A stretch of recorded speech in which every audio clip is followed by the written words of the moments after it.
नमस्कार साथियों, मेरा नाम निष्कर्ष सिंह और स्वागत है आपका अपने YouTube चैनल एग्जाम रूट्स पर। जैसा कि आपको दिख रहा होगा मेरे पीछे ये भाग दो। इससे पहले इसकी पहली वीडियो आई थी एवरेज की। अगर आप लोगों ने वो वीडियो नहीं देखी है अब तक तो जाके देखिए। उसमें मैंने बिल्कुल बेसिक से स्टार्ट करके और धीरे धीरे धीरे धीरे आगे आप तक जो भी एवरेज से रिलेटेड जो भी क्वेश्चन होते हैं वो आप लोगों तक पहुंचाने की कोशिश की है।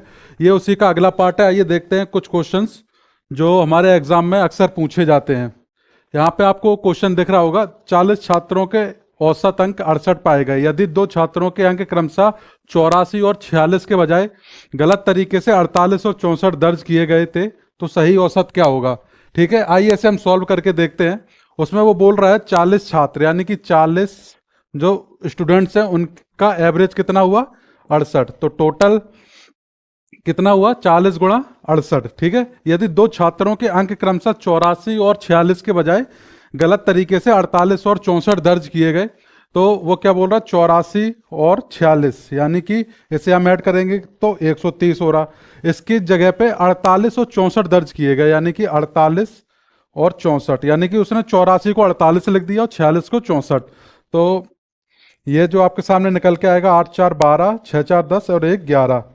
तो 130 से 112 हो रहा है यानी कि कम हो रहा है। ये जो एवरेज है वो इन दो संख्याओं गलत संख्याओं के लिखने से ये कम हुआ है। तो कितना कम हुआ है 18। ठीक है, तो 18 इसे हम मल्टीप्लाई करेंगे तो इससे निकल के आएगा 32 और 24 27 2720 यानी कि ये जो एवरेज आपको दिख रहा है ये 18 कम है।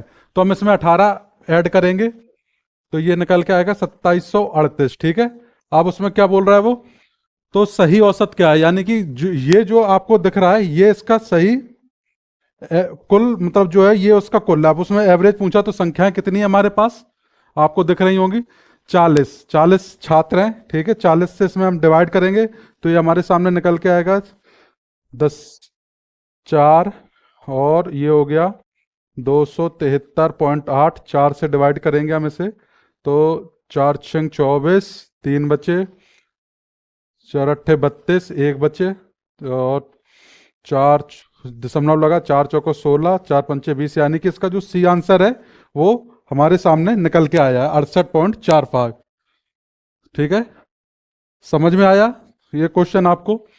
ठीक है, इसी प्रकार देखते हैं हम अगला क्वेश्चन जो आपके सामने ये रहा। 4 भाइयों की औसत आयु 15 वर्ष है। यदि उनके पिता को शामिल कर लिया जाए तो औसत 5 वर्ष बढ़ जाता है। पिता की आयु वर्षों में क्या है, आइए देखते हैं। उसमें वो बोल रहा है 4 भाई हैं।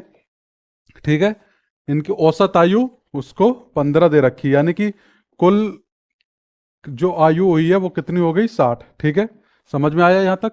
अब यदि उनके पिता को शामिल कर लिया जाए यानी कि अब वो 5 हो गए, पिता भी ऐड हो गए 5, तो औसत 5 वर्ष बढ़ जाता है यानी कि पहले जो औसत एवरेज हमारा 15 था वो अब कितना हो गया 20। ठीक है, 5 गुणा 20 100। ये जो 5 आपको पिता के आने से जो एवरेज 5 बढ़ा है इससे हम पहले जो 4 भाई थे उनका एवरेज माइनस करेंगे तो कितना आएगा निकल के। ठीक है, 40 यानी कि पिता की आयु 40 वर्ष है। ठीक है, समझ में आ रहा है आपको। यहाँ पे आपको बोल रखा है उसने कि इस एक यानी कि एक व्यक्ति के आ जाने से जो एवरेज है वो 5 वर्ष बढ़ रहा है। ठीक है, मतलब उनके पिता अगर आ गए तो उनकी एवरेज जो टोटल जो कुल हुआ है ना वो 100 वर्ष हो गया। मतलब 5 लोगों की जो औसत आयु थी वो 20 वर्ष हो गई तो कुल कितना हुआ 100। उन सब लोगों की उम्र मिला के 100 वर्ष हो गई। पहले 60 वर्ष थी तो 100 में से हम 60 माइनस करेंगे तो ये 40 वर्ष निकल के आई है। ठीक है, ये तो हो गया। आप ये भी बहुत बड़ा कुछ लेंदी सॉल्यूशन नहीं है, इसके एक ट्रिक और होती है। आइए मैं आपको वो बताता हूं। सबसे पहले हम क्वेश्चन पढ़ के देखेंगे। आपको दिख रहा होगा the average age of 4 brothers is 15 years. मतलब उसने एवरेज जो दे रखा है वो 15 वर्ष दे रखा है आपको। ठीक है, अब वो क्या बोल रहा है if their father is included the average is increased by 5 years. ठीक है, आपको मतलब एक लोगों के आने से मतलब 4 लोग पहले थे अब उसके पिताजी बढ़ गए हैं तो कितने लोग हो गए 5। मतलब एक लोगों के आने से जो एवरेज हुआ है वो 5 बढ़ गया यानी कि जो 5 5 5 बढ़ा होगा मतलब सबकी उम्र 5 5 बढ़ी होगी, ठीक है। तो हम इसे ऐड करेंगे तो ये 15 प्लस 25 आपका 40 निकल के आएगा, ठीक है। इसे हम इस तरीके से भी सॉल्व कर सकते हैं। ये तो ट्रिक है, मतलब उसने बोल रखा है कि 15 साल उनकी जो एवरेज है, चार भाइयों की एवरेज एज है वो 15 वर्ष है।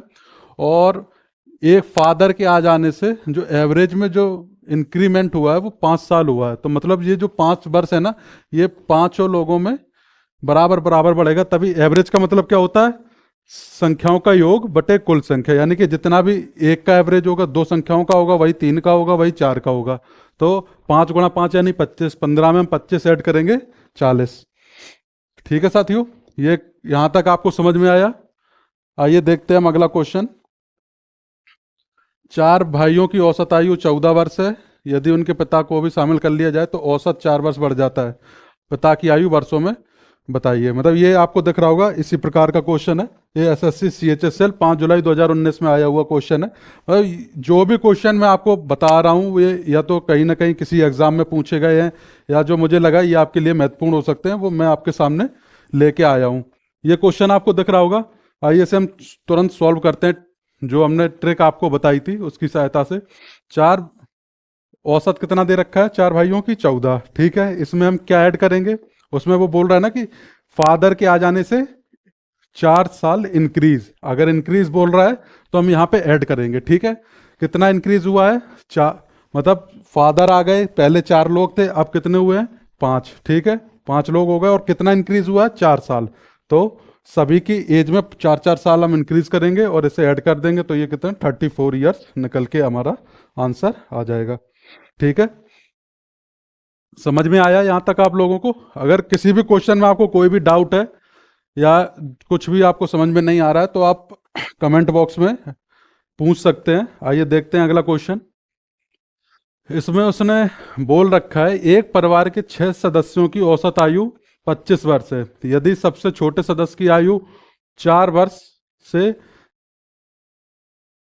सबसे छोटे सदस्य की आयु 4 वर्ष जन्म से ठीक पहले पर 4 वर्ष से सब, इसमें कुछ मिस्टेक लग रही है हिंदी में, इंग्लिश में पढ़ के देखते हैं। The average age of 6 members of a family is 25 years, ठीक है। If the youngest member is 4 years old, यानी कि जो सबसे छोटा सदस्य है वो 4 वर्ष का है।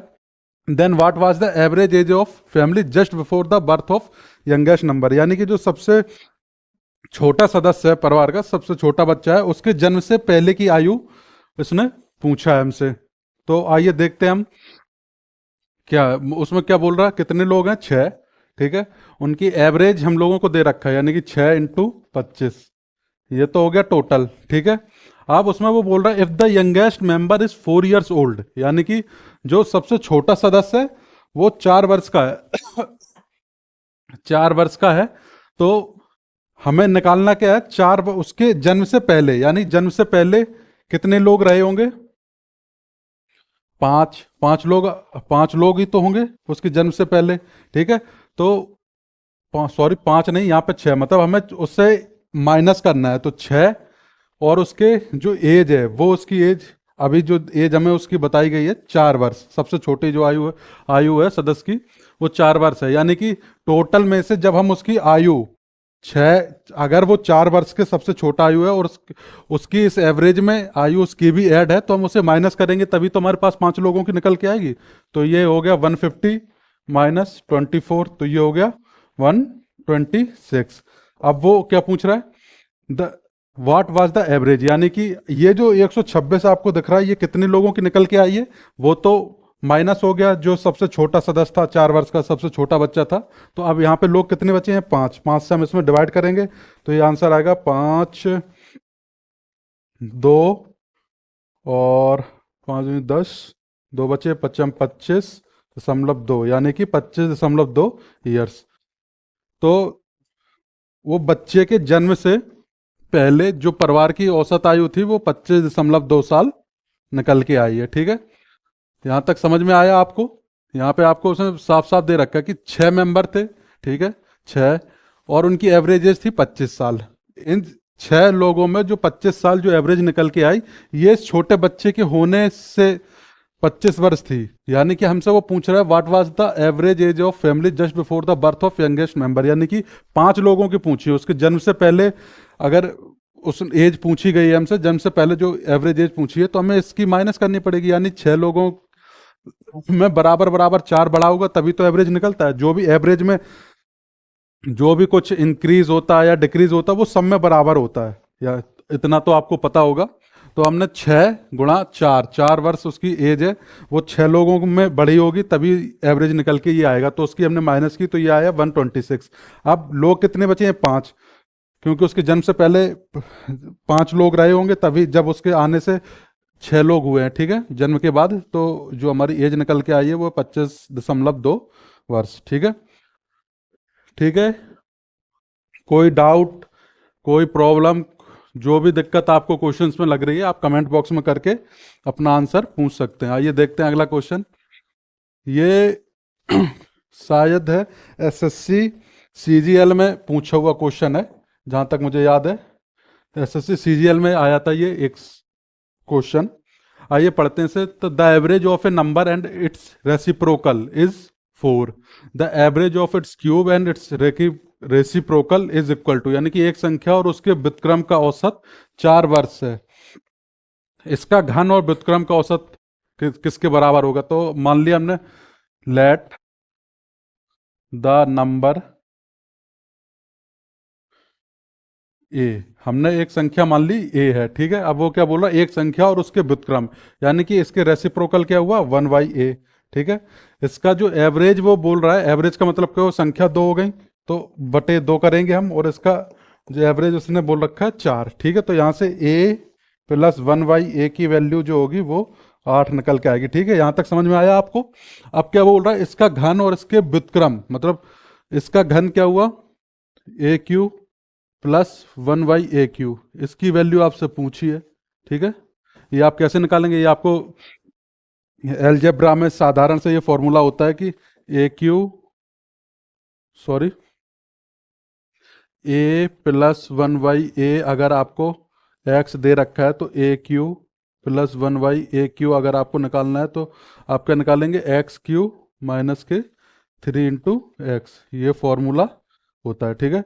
तो इससे हम a³ + 1/a³ की वैल्यू अगर हम निकालें तो ये क्या होगा? 8 दे रखा है, a + 1/a आपको 8 दिख रहा है, तो 8 का क्यूब यानी कि 512 - 3, ठीक है, 3 × a, मतलब a का मतलब ये जो आपकी a + 1/a की वैल्यू आपको दिख रही है यानी कि 8, तो 512 में से हम 24 घटाएंगे तो ये यहाँ से निकल के आएगा 488, ठीक है।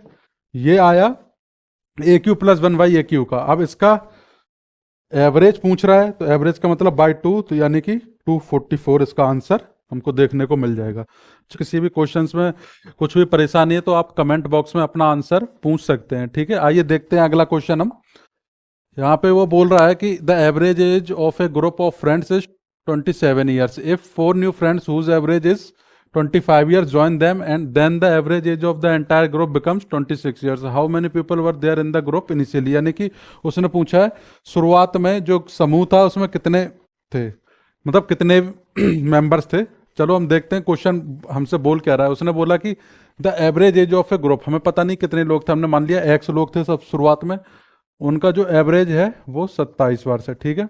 फिर वो बोल रहा है प्लस, हमने यहाँ पे क्यों किया? 4 new friends whose average is 25 years, यानी कि 4 जो थे नए जिनका एवरेज 25 वर्ष है उन्होंने हमें ज्वाइन किया, यानी कि प्लस, ठीक है।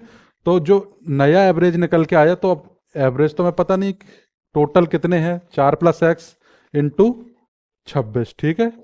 इसे हम सॉल्व कर लेंगे साधारण से, यानी कि ये 27x हो गया + 100 = 104 + 26x, इसे हम इस साइड लाएंगे तो ये x = 104 - 100, ये आपका x जो है यहाँ से 4 निकल के हमारे सामने आ जाएगा, ठीक है। ये तो हुआ बेसिक, मतलब जो क्वेश्चन की लैंग्वेज, जो क्वेश्चन बोल रहा है हमने यहाँ करते गए और ये आपके सामने आंसर निकल के आया। आइए हम देखते हैं इसकी ट्रिक क्या है। मतलब ऐसे हम कुछ ही सेकंड्स में, 10 सेकंड्स में ये क्वेश्चन हम पढ़ेंगे और इसकी लैंग्वेज हमको पढ़ते जाएंगे और हम इसका आंसर निकालेंगे।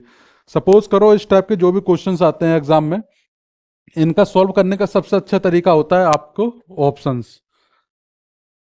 ये तो नॉर्मल से थी, अगर कोई बड़ी संख्या दे रखी होती तो उनका हम मल्टीप्लाई करते, फिर एवरेज निकालते, फिर माइनस करते, तो बहुत टाइम लगता है। इसे सबसे पहले हम उससे सॉल्व करके देखते हैं ऑप्शन से। चलो सपोज करो हमने पहले मान लिया शुरुआत में यहाँ पे तीन तीन मेंबर्स थे, ए उठा लिया हमने, ठीक है। 27 त्रिया कितने हुए, 81, टोटल 81 हो गया, ठीक है। उसके बाद ये क्या बोल रहा है, 25 और 4 यानी कि ये 100 हो गया, तो टोटल कितने हुए, 181 हो गए, ठीक है। अगर ये जो है वो 8 8 या 7 जितने भी लोग रहे होंगे टोटल, उनका एवरेज है, यानी कि 3 पहले 4 बाद में 7। अब वो क्या बोल रहा था, average age of the entire group becomes, यानी कि 7 7 का 26। अब इसे मल्टीप्लाई हम करेंगे तो कितना आ रहा है, 42 4 18, यानी कि ये दोनों बराबर नहीं आए, तो ए हमारा आंसर नहीं है, ठीक है।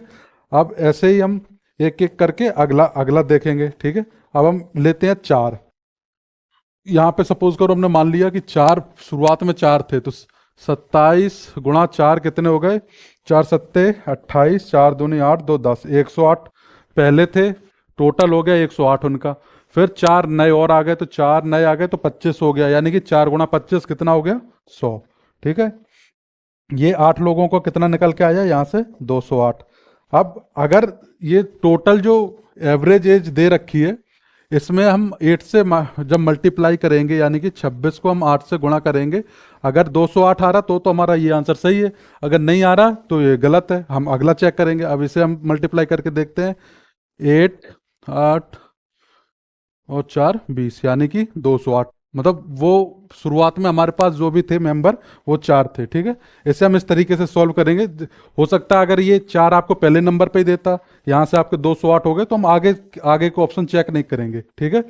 हमारा ए ही सही हो जाता, अगर ए 4 दे रखा होता और हमारे सॉल्व करने पे 208 208 बराबर आ जाते, तो हम अगला ऑप्शन चेक नहीं करेंगे। हमें सारे ऑप्शन चेक नहीं करने, जिस ऑप्शन से आंसर सही आ जाए वही ऑप्शन हमारा आंसर होगा, ठीक है। आइए देखते हैं हम अगला क्वेश्चन।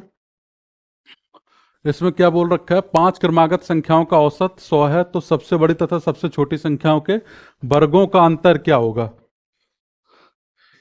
इसमें उसने सबसे बड़ी और सबसे छोटी जो संख्या है उनके वर्गों का अंतर पूछा है हमसे, ठीक है। The if the average of 5 consecutive numbers is 100, then the difference between the squares of the largest and smallest number will be, ठीक है। आइए देखते हैं। हम उस वो बोल रहा है 5 क्रमागत संख्या, यानी कि 1 2 3 4 5, ठीक है। एवरेज क्या होता है, मिडल वाली संख्या होती है, मैंने आपको पिछली क्लास में बताया हुआ है। जिन साथियों ने मेरी पिछली क्लास नहीं देखी है वो जाके उसे देख लें, उसमें पूरा बेसिक से मैंने स्टार्ट करवाया है, और एक एक क्वेश्चंस की बेसिक जानकारी पूरी आप लोगों को मैंने उस वीडियो में दे रखी है। तो उसमें क्या बोल रहा है, if the average of 5 consecutive, यानी कि क्रमागत संख्या है, तो 1 2 3, इनका एवरेज 100 है, तो ये बीच वाली जो संख्या आपको दिख रही ये 100 होगी, ठीक है। अब वो क्रमागत बोल रहा है तो ये 99 होगी, ये 98 होगी, ये 101, ये 102। अब क्या बोल रहा है, देन द डिफरेंस, मतलब between the squares of largest, यानी कि 102, यानी कि 102 का स्क्वायर, एंड स्मॉलेस्ट नंबर यानी कि 98 माइनस 98 का स्क्वायर, ठीक है। इसे हम सॉल्व करेंगे। अब सॉल्व करने का भी अपना अपना तरीका होता है, कुछ इसे 102 98 देख के बहुत ज़्यादा, तो इसे हम सबसे पहले क्या करेंगे, ए स्क्वायर माइनस बी स्क्वायर का फॉर्मूला, तो ए स्क्वायर माइनस बी स्क्वायर का फॉर्मूला क्या होता है, ए प्लस बी इंटू ए माइनस बी। इसे हम नॉर्मल सा सॉल्व कर लेंगे, ये हो गया 200 और ये आ गया आपका 4, यानी कि हमारा जो आंसर है वो यहाँ से 800 निकल के आपके सामने आ गया, ठीक है। ठीक है, तो इस तरह के ये भी आपको दिख रहा होगा, मैंने जो भी क्वेश्चंस आपके सामने ला रहा हूँ ये कहीं ना कहीं किसी क्वेश्चंस में पूछे हुए हैं, किसी एग्जाम्स में पूछे हुए हैं, और ये जो भी आपके लिए जो भी महत्वपूर्ण हो सकते थे या जो भी प्रीवियस ईयर क्वेश्चन है वो मैं आपके सामने लेके आ रहा हूँ। और इनसे रिलेटेड अगर आपको कोई भी जानकारी, कुछ कोई भी प्रॉब्लम या कोई भी डाउट आपको लगता है तो आप हमसे कमेंट बॉक्स में इसका आंसर पूछ सकते हैं, ठीक है। आइए देखते हैं जो भी क्वेश्चन आपके एग्जाम में पूछे गए हैं वो सारे क्वेश्चन मैं आपके सामने लाने की कोशिश करता रहूँगा। द एवरेज ऑफ 27 नंबर से 60, ये one number is change from 28 to 82, the new average is, यानी 27 संख्याओं का जो औसत है वो 60 है। यदि एक संख्या को 28 से 82 में बदल दिया जाए तो नया औसत क्या होगा। इतना तो इस क्वेश्चन की लैंग्वेज से देख के आपको लग रहा होगा कि संख्या 28 से 82 हो रही है, तो मतलब हमारा जो एवरेज है वो 60 से ज्यादा आएगा। आप सपोज करो इसे हम चुटकियों में देख के, मतलब देख के ऑप्शन की सहायता से इसे हम चुटकियों में सॉल्व कर सकते थे। कैसे, जैसे यहाँ पे हमें दिख रहे होंगे, अगर सपोज करो यहाँ पे कोई एक ही ऑप्शन ऐसा होता जो 60 से ऊपर होता तो हम तुरंत उसका वो टिक लगा के और आगे बढ़ जाते हैं। ये देखते हैं एक्चुअली वो क्वेश्चन कहने की कोशिश क्या कर रहा है। 27 संख्याएं उसने दे रखी है, यानी कि 27 गुणा 60, यानी कि 27 संख्याओं का जो औसत है वो 60 वर्ष है। ठीक है, 60 वर्ष है, सॉरी वर्ष नहीं है, 60 है। तो ये टोटल हो गया, यानी 27 संख्याओं का जो है टोटल ये आएगा। ठीक है, यदि एक संख्या यानी कि 28 को वो 82 में बदल रहा है, यानी कि वो बढ़ा रहा है, तो कितना बढ़ा है, यहाँ से बढ़ के आपको दिख रहा होगा 54 बढ़ी है। ठीक है, 54 बढ़ी है। ये 27 की 27 संख्याएं जो हैं उनमें 54 की वृद्धि होगी। ठीक है, तो 27 से हम इसे डिवाइड करेंगे तो ये आया 2 निकल के। ठीक है, 27 से 54 में भाग करेंगे तो 2, यानी कि ये जो 2 है ना, ये इसके पूरे एवरेज में जो टोटल एवरेज दे रखा है उसमें ये बढ़ के आपके सामने आएगा। सॉरी, यानी कि 60 में हम 2 जोड़ेंगे, हमारा आंसर 62 निकल के हमारे सामने आ जाएगा। तो answer D is the right answer for this question. ठीक है दोस्तों, आगे हम बात करते हैं, ये कुछ मिसप्रिंट है। ठीक है, आगे हम बात करते हैं, आज के लिए हम इतना ही रखते हैं और धीरे धीरे ये जो एवरेज है, ये जितने भी क्वेश्चंस एग्जाम में पूछे गए हैं वो आप लोगों के सामने आते रहेंगे। और अगर आपको किसी भी तरह की कोई क्वेरी है तो इस वीडियो के कमेंट बॉक्स में अपनी क्वेरी आप लोग पूछ सकते हैं। बाकी के मैंने बता ही रखा है कि अगर आपको किसी भी प्रकार की, जैसे एसएससी सीजीएल हो गया, सीएचएसएल हो गया, ग्रुप डी हो गया, एनटीपीसी हो गया, इनसे रिलेटेड जितनी भी क्लासेस हैं या जो भी आपको अगर प्रैक्टिस करनी है तो आप एग्जाम रूट्स पे जाके लॉगिन करके हमारी वेबसाइट पे आप मॉक्स खरीद सकते हैं और अपनी प्रैक्टिस जारी रख सकते हैं। क्योंकि अभी हाल ही में आपको पता है कि एनटीपीसी का एग्ज़ाम आने वाला है, ग्रुप डी का एग्ज़ाम आने वाला है, एसएससी जीडी का एग्ज़ाम 4 तारीख से स्टार्ट हो रहे हैं। तो ऑल द बेस्ट सभी स्टूडेंट्स को, सभी साथियों को, अपने पेपर में जाएं। और ये जो क्लास आपको मैं बता रहा हूँ, ये जो एवरेज की क्लास जो मैं आपके सामने लेके आ रहा हूँ, ये वन डे एग्जाम के लिए सफिशियंट रहेगी। ऐसे ही इसी सीरीज में आगे अभी भाग 1 आया सबसे पहले, फिर भाग 2, आगे भी 1-2 क्लासेस में मैं आपको एवरेज पूरा बेसिक से एडवांस की तरफ लेके चलूंगा। इन क्लासेस के बाद मैं आपको इतना कह सकता हूँ कि आपको मैथ में किसी भी वन डे एग्जाम के लिए आपको मैथ में अलग से पढ़ने की कोई ज़रूरत नहीं है। आप प्रैक्टिस कर सकते हैं क्वेश्चंस की, कोई भी बुक ले लें। मैं ये नहीं कह रहा हूँ आप हमारी वेबसाइट से ही मॉक्स लगाएं, बहुत सारे मॉक्स आपको फ्री में मिल रहे होंगे, पर फ्री शायद ही ये कोई दे रहा होगा, कुछ तो चार्ज ले रहा होगा। अभी हमारी वेबसाइट्स पे सारे मॉक्स आपको फ्री ऑफ कॉस्ट मिलेंगे। तो जितना ज़्यादा से ज़्यादा हो सके आप लोग लॉगिन करके वहाँ पे जाइए और मॉक्स का प्रैक्टिस करिए और अपने एग्ज़ाम में आपको इससे बहुत ज़्यादा हेल्प होगी। ठीक है, थैंक यू।